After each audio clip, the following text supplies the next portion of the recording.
Elm və Təhsil İşçiləri Həmkarlar İttifaqı Göygöl rayon komitəsi tərəfindən təhsil işçilərinin hüquqi maarifləndirmə işinin təşkili məqsədi ilə növbəti tədbir keçirilib. Tədbirdə Göygöl rayonunda fəaliyyət göstərən bütün ümumi təhsil müəssisələrinin direktorları iştirak ediblər. Görüş zamanı kollektivlərdə çalışan təhsil işçilərinin layiqli əməyinin təmin olunması, rəğbətləndirmə mexanizmləri kimi mövzular müzakirə edilib. Həmçinin tədbirdə işçilərin mütəmadi tibbi müayinəsinin aparılması, müəssisələrdə əməyin təhlükəsizliyinin təmin olunması ilə bağlı təkliflər irəli sürülüb. Bildirilib ki, təhsil verənlərin hüquqları müəyyən qayda və qanunlar çərçivəsində nizamlanır.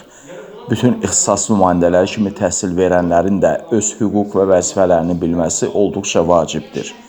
Bu səlahiyyət onlara öz vəzifələrini həyata keçirməkdə imkanları yaradır.